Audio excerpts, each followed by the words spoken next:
Alright guys, welcome back. It's me, Daniel, with VintageMagic.com, and I want to do a video in regards to the professor posting this tweet in regards to Magic Finance. I found it kind of intriguing, and I wanted to even respond, maybe just kind of respond to this tweet, and if he sees this, how's it going? It's great seeing you, GP Vegas. It's good to have lunch the moment that we had a chance to hang out, and I hope you're doing well. All right, Prof, here we go. So you wrote, I do have a good faith question for the MTG finance community. Explain to me what you think would happen if a set like MTG UMA or hashtag MTG UMA or MTG Ultimate Masters were printed in the same numbers as, say, Conspiracy and sold at the same price in the same way at $4 a pack. I seriously want to understand this. All right, so I think in looking at this tweet, and I'll try to put the tweet link below. I don't know how Twitter works for links, but here's a couple things, because obviously, you know, I'm in the Magic Finance community and the older items and collectibles, but I obviously watch heavily what Wizards does, and does right, does wrong, and does crazy.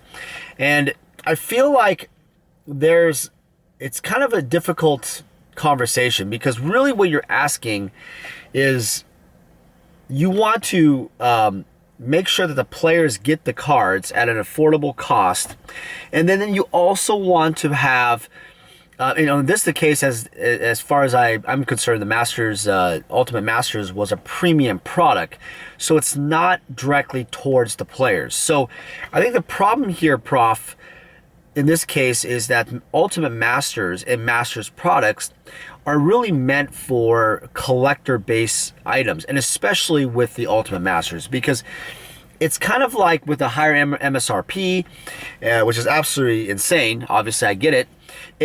But what they're doing is they're trying to go towards the demographic of Magic base that really can afford that higher yield product. Think about it this way. Like I said in my last video, most people can only afford, let's say minimum wage is about $12 or $10 an hour, and let's say you make $20 an hour, somehow, and that's about $40,000 a year. Think about cost of living and everything, right? So if your box, let's say on retail with sales tax is around $400, it could obviously be lower because the box prices are going down a little bit. But let's just say that $400 is 1% of your income if you're a $40,000 wage, because 10% is $4,000, and then you have the 1% is $400. So think about this. You're asking the MTG community, the buyers, to basically put 1% of their income, their salary, for this one box. I totally agree. It's absolutely insane for a player. And as a collector, it's different, right? You're like, okay, well, I want to collect and stuff, but how is it actually mathematically possible for you to actually collect these cards without going broke? And I did the simple math the other day, like, well, let's say it's 40 cards in the box topper cards, and then you have $400 a box, and let's say you get all of the cards in one run, right? You're never going to be able to do that, but let's assume it. That's about $16,000 in boxes of Ultimate Masters. I mean, absolutely ridiculous. So this particular product is purely a collectible. Now, let's talk about what the point of, I think, the tweet that the professor is trying to get at. From my point of view, I feel like it's too it's too difficult for Wizards to go back. There's a lot of tweets about, if they did that, the secondary market would collapse.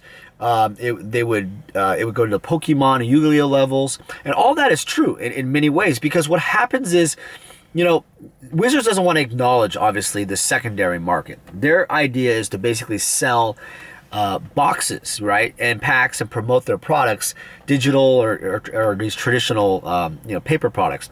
But if they start acknowledging that their cards are worth money, and then translates into potential, justify potential cost, it starts getting into kind of the conflict of interest situation. So therefore, it's really, really one of those things where you're never really going to get to that point, because if Wizards was, in the case of the professor's tweet, was to go right to the $4 a pack, let's say, assuming they did that, it actually would make all the value of all of the cards and everything just really worthless. The entry point is too low. It's almost like this. I think the analogy that I kind of think about a lot is, you know, Las Vegas, there's a lot of hotels and casinos and restaurants. And you notice that at the Wynn, you know, the Wynn Casino, we had lunch there at the Professor. And the Bellagio, you know, is a nice hotel. But look at the Wynn. The Wynn is the top tier hotel pretty much in Las Vegas. And it's a pretty expensive entry point to get a room. It's like $500 a night, some cases $600. You can get deals. I'm not talking about deals, but that's normal rate. Now, if you go to like a hotel like Hooters or, you know, some of the lower end hotels and stuff, they can be under $100 a night. So with that said, you know, just like any other, you know, type of business, you have first class for airlines, you have economy, you have like budget airlines. Every single entry point that you enter has its cost, the cost and value.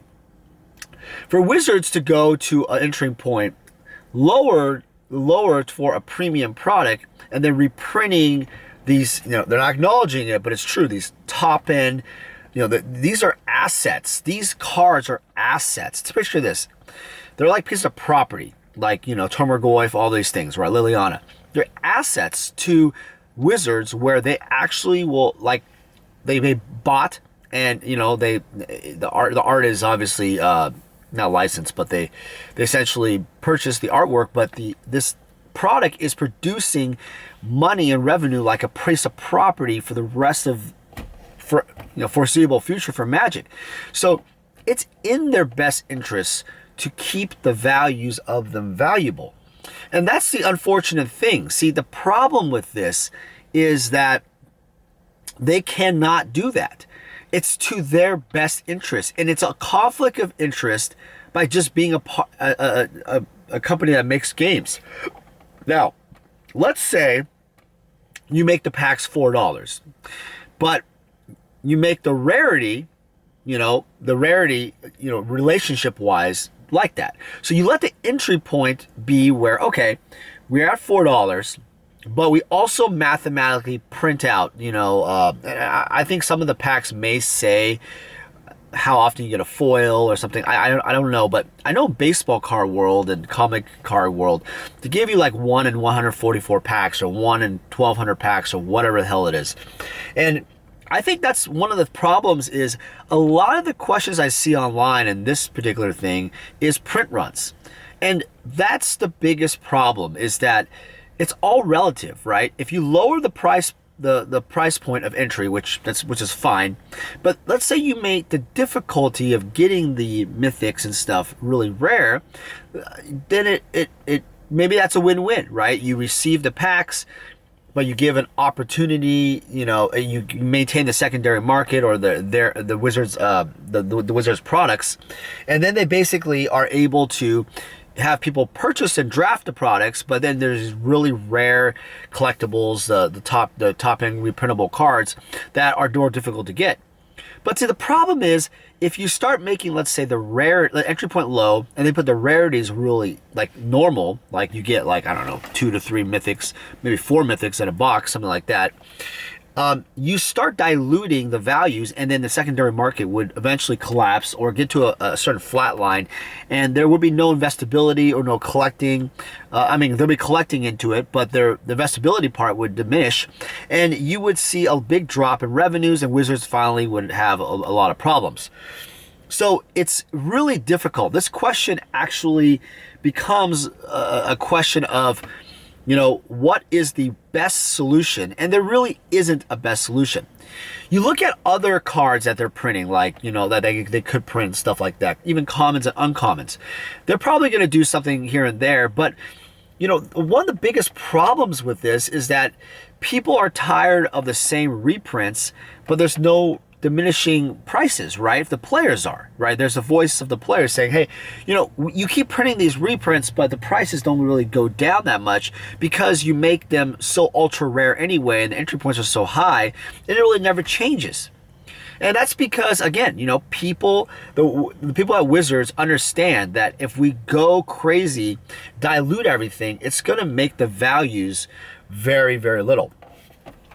I find this to be almost an impossible situation, but I do feel at a certain point, once we get to a point where Termaggoyf is at its, like, let's say, 30th edition of printing, and there's multiple sets, eventually, there's going to be so many of Termaggoyfs available, let's say, in this case, or Lilianas of the Veil, you'll have a situation where you'll dilute it by natural reprinting. And so I think alone, you know, that will truly allow the prices to drop steadily over time.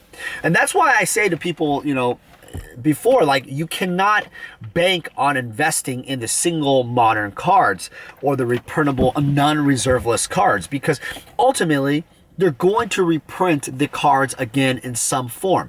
Doesn't matter if it's a fancy artwork, doesn't matter if it's like a holographic foil or some fancy smancy vintage retro look, you know, or like kind of like San Diego Comic-Con, they did some specialty set, right, of the same Planeswalker. It doesn't matter what they do.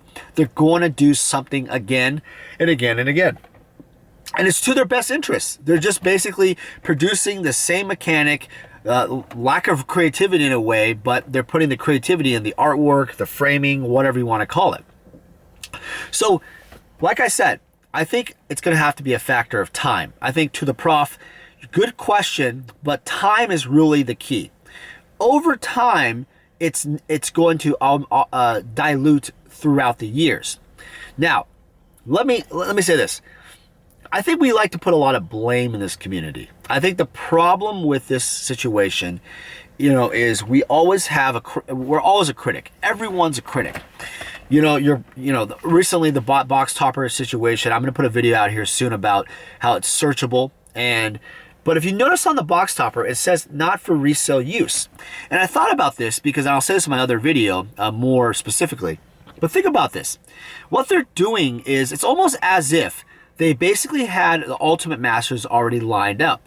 But they basically then added the Ultimate Box Topper, you know, because it can be digitally enhanced, and then if you notice carefully, they just put it on top of the box, easily for packaging, just, you know, for the manufacturer. They put one on top and then seal it, right? And that's kind of, it was almost like a last minute addition. But it says not for resale use. And this particular thing, I've realized that I almost feel with the MSRP and everything what they're doing, they did that on purpose to justify the additional cost of so the MSRP for a master's box is about $240 usually.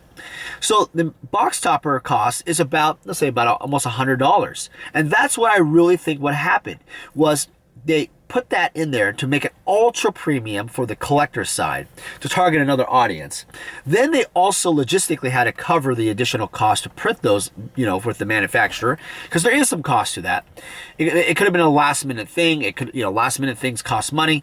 And obviously with the mess up with the Guilds of Ravnica Masters Edition, it causes the insert version, it kind of all falls in line. I don't think this was planned, you know. I don't think they planned for the box topper to occur to give people concessions and then add this. And I think that the Ultimate Masters was obviously planned, but I think the box topper was not really the planning of the, you know, it was kind of a last minute thing. So with that said, I think with sum this all up, I think the direction of what's going to happen is we're going to continue seeing reprints next year in a different form. Doesn't matter. It's going to be in premium products. I think you're still going to see the standard sets, but the premium product lines are going to increase. I think they're going to have more premium type of collector things. And unfortunately, you know, to the prof's tweet, there's no way to ever really make the cards less unless Wizards just goes full bolt, crazy print runs, lower the MSRPs, and it's never going to happen. There's too much to lose for Wizards on the monetary side to do that. There's no financial benefit to it. Why would you want to do higher volume or I'm sorry, lower price point, your cost is the same, but so you want to increase the booster box price, right? That's the key. You want to make everyone happy. But the thing is, Wizards knows that they can increase the prices and still have people buy it. Look what happened with the Masterpiece Guilds of Ravnica. It sold out within hours or whatever. It was so quick. Look at the San Diego Comic-Con stuff. Sells out. It's because of the reason that there's market demand. It's called, what I call in finance, it's a hungry market. When you are in business in a market that's hungry for a product, it doesn't matter what it is. And you can call it MTG crack, whatever you want to, symbolize it as. That's the problem, is that in the market that we're in, Wizards recognizes that there's a hungry market. There's a market demand, and the market appetite wants to eat up the product. And it doesn't matter why. So if there were no customers lining up, right, then obviously the real only way you can go is lower the price point, and make things less expensive. Why, for example, I go back to the hotel, why would the Wynn Casino ever lower its price from $600 a night in the room when everybody wants to pay for that and they're selling out anyway? When there's high rollers coming in, why would they lower the price ever? You would only increase the price. That's the difference between a luxury, product, a luxury hotel versus a more budget. So think about that. The demand for Magic price points, it's proving that people will pay the product. Prof, until the day Magic collectors and players stand up and say, I'm not going to pay this price, and the market demand diminishes, there's no way it's ever going to change. That's a sad reality, is that we, the collectors, the investors, and the players, as we continue buying the product, and we do it, and we still buy it, we can bitch and whine, and we still do it, you'll never, ever, ever see any change. That's all I got for today, guys. Thanks for watching. Great question, Prof. Hope you're doing well. Take care.